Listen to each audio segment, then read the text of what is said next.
Welcome to easy education zone friends ये video हमारी 3 phase में इंग्लिश सिखाने वाली सीरीज़ के first phase basic English structures की 5th यानी 5वीं वीडियो है। फ्रेंड्स, इससे पहली वीडियोस में हम टाइप ऑफ सेंटेंसेस के अंदर स्टेटमेंट, इंटरोगेटिव, नेगेटिव और इम्परेटिव सेंटेंसेस के बारे में सीख चुके हैं। इंटरोगेटिव और जो नेगेटिव्स होते हैं सेंटेंसेस, उनके स्ट्रक्चर में, बनावट में क्या अंतर है। तो फ्रेंड्स, जो स्टेटमेंट हैं या नेगेटिव सेंटेंस हैं, जो नेगेटिव सेंटेंस यानी नॉट का यूज़ वाला सेंटेंस है, वो बिल्कुल स्टेटमेंट की तरह ही बनता है। इसमें सबसे पहले आपका सब्जेक्ट राम, उसके बाद में आपकी time verb as, time verb के तुरंत बाद एडवर्ब आती है नॉट, जो नहीं का काम करती है, और उसके बाद फिर एक्शन वर्ब। ये इसका सीक्वेंस होता है। Ram is not going to school, Ram school नहीं जा रहा है। जहाँ तक इंटरोगेटिव की कहानी है, तो इंटरोगेटिव की जो बनावट है उसमें क्या है कि उसमें सब्जेक्ट सबसे पहले न हो के जो टाइम वर्ब है इज, वो सबसे पहले आ जाती है। टाइम वर्ब एक स्टेटमेंट में और नेगेटिव सेंटेंस में सब्जेक्ट के बाद आती है, लेकिन इंटरोगेटिव यानी क्वेश्चन के अंदर ये सब्जेक्ट से पहले आ जाती है। सबसे पहले टाइम वर्ब, फिर सब्जेक्ट, उसके बाद में आपकी एक्शन वर्ब और बाकी चीज़ें। Is Ram going to school, तो ये फ्रेंड्स क्वेश्चन है, इंटरोगेटिव है, यानी क्या राम स्कूल जा रहे हैं। तो फ्रेंड्स, यहाँ पर हम देखते हैं कि टाइम वर्ब और एक्शन या पजेशन वर्ब का सेपरेशन, यानी ये दोनों अलग अलग हैं।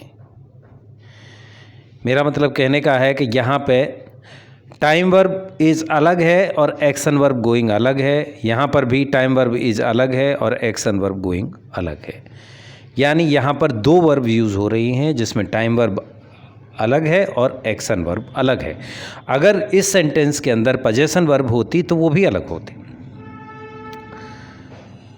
तो इंटरोगेटिव और नेगेटिव बनाने के लिए हमें, क्योंकि टाइम वर्ब को सब्जेक्ट से पहले लाना होता है, या टाइम वर्ब को और एक्शन वर्ब के बीच में नॉट लगाना होता है, इसका मतलब ये हुआ कि इंटरोगेटिव सेंटेंसेस में और नेगेटिव सेंटेंसेस के अंदर हमें टाइम वर्ब अलग से चाहिए।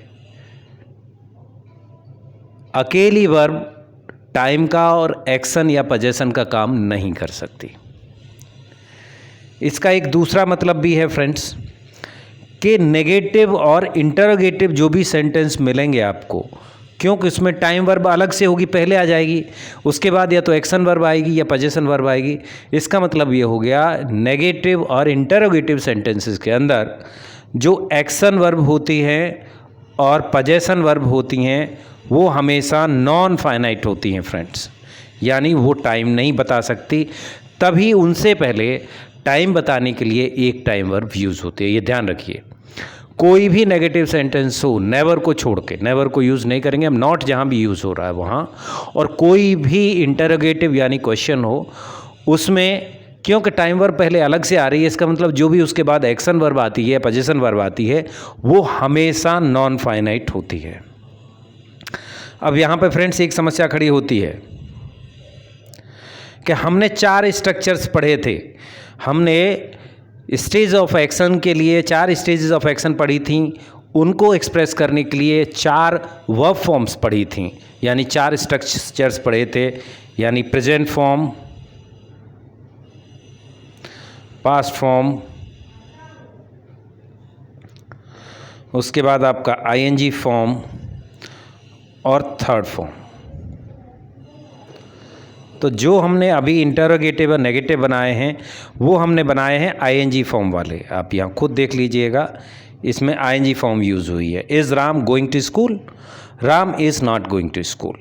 मतलब कहने का है कि जो आईएनजी फॉर्म और थर्ड फॉर्म है, क्योंकि ये नॉन फाइनाइट वर्ब फॉर्म होती हैं, इसलिए इनके साथ इनसे पहले टाइम वर्ब आती हैं। आईएनजी से पहले आती है वह stative verb, is, am, are, was verb, और थर्ड फॉर्म से पहले आती है verb of possession, has, have, time verb के रूप में।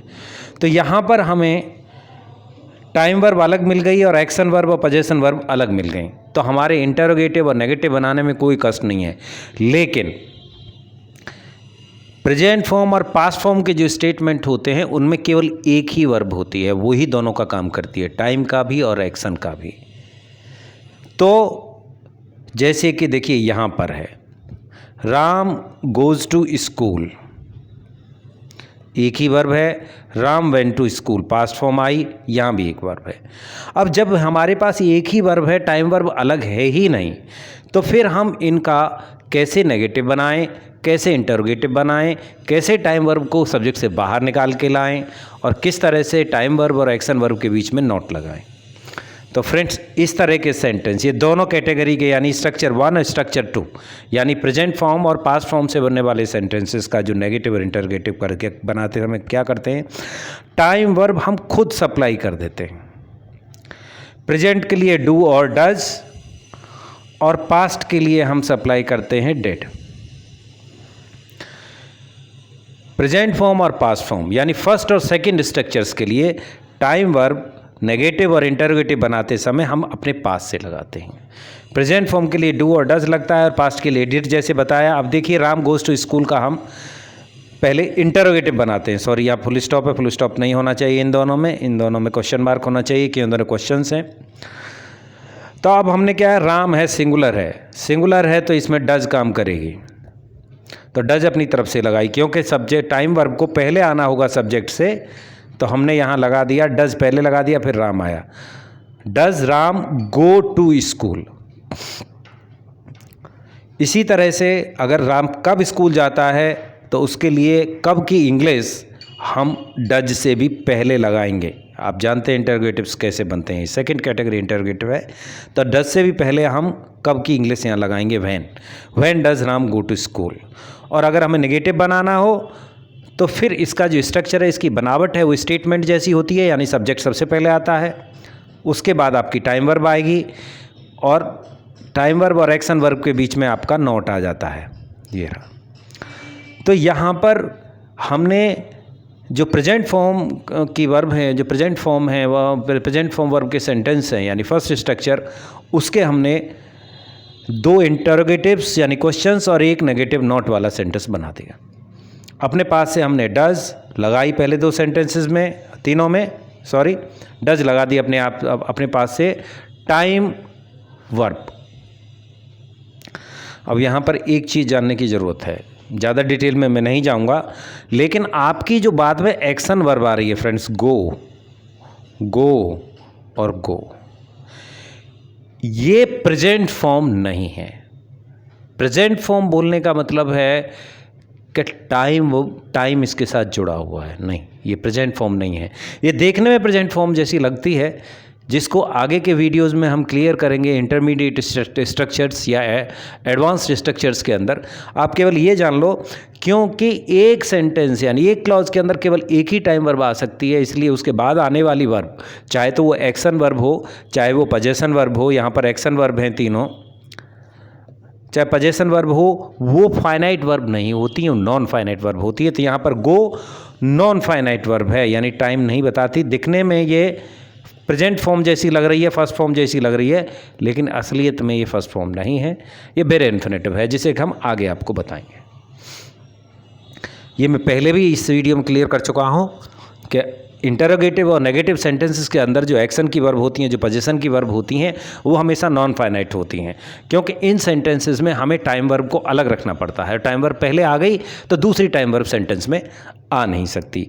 इसी तरह से पास्ट फॉर्म के लिए, जिसे आप सेकंड फॉर्म भी कहते हैं, उसके सेंटेंसेस के लिए हम डिड का इस्तेमाल करते हैं टाइम वर्ब की तरह, जब हमें उनके क्वेश्चन बनाने की यानी इंटरोगेटिव्स बनाने की और नेगेटिव बनाने की ज़रूरत पड़ती है।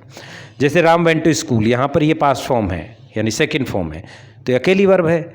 और हमें इंटरोगेटिव और नेगेटिव बनाने के लिए अलग अलग वर्ब चाहिए, टाइम वर्ब अलग चाहिए, एक्शन वर्ब अलग चाहिए।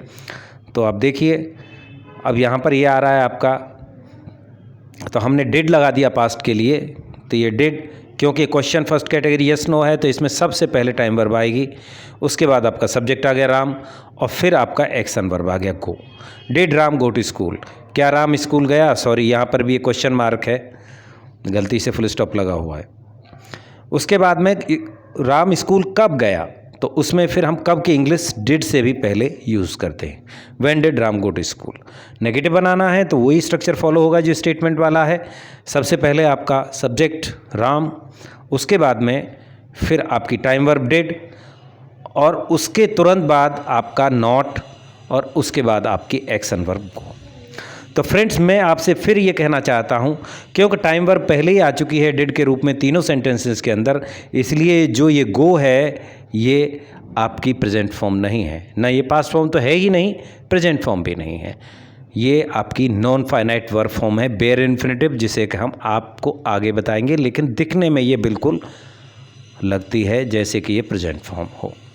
फ्रेंड्स, अब बात आती है कि एक्शन वर्ब्स के साथ में हमने डू, डज और डिड को यूज़ किया as a time verb present form और पास्ट फॉर्म के सेंटेंसेस के लिए।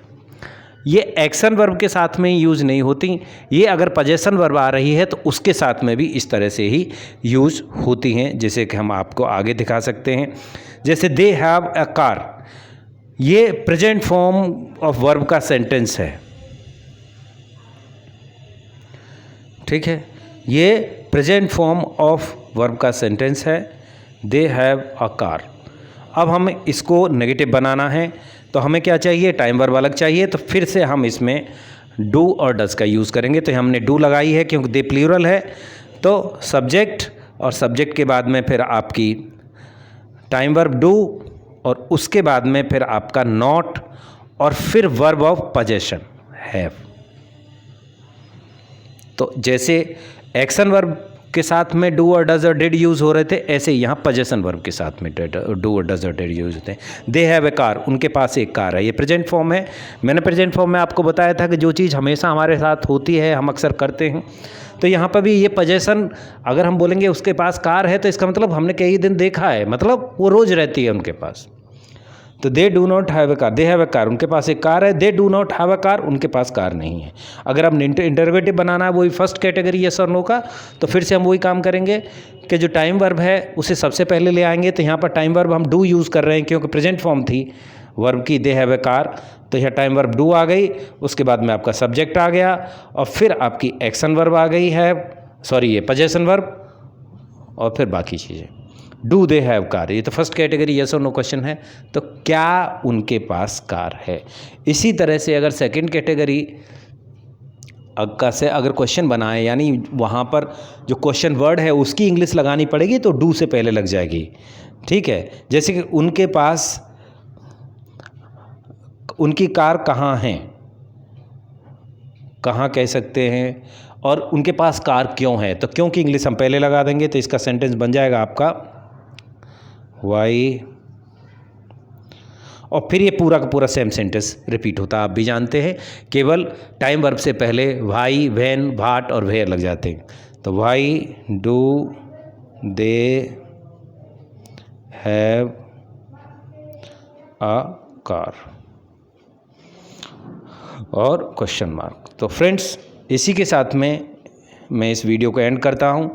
इस वीडियो के साथ आप एक तरह के सेंटेंसेस को दूसरे तरह के सेंटेंसेस में चेंज करना जान गए हैं, और आप जो थर्ड एंड फोर्थ स्ट्रक्चर हैं, यानी आईएनजी वर्ब फॉर्म के और थर्ड वर्ब फॉर्म के जो सेंटेंस स्ट्रक्चर्स हैं, उनके साथ साथ में जो प्रेजेंट फॉर्म और पास्ट फॉर्म के वर्ब स्ट्रक्चर्स हैं, उनके भी इंटरोगेटिव और नेगेटिव बनाने जान गए हैं। तो फ्रेंड्स, इसी के साथ मैं इस वीडियो को एंड करता हूँ। अब मिलते हैं आपसे अगले वीडियो में। Till then, have a good health and happy studies.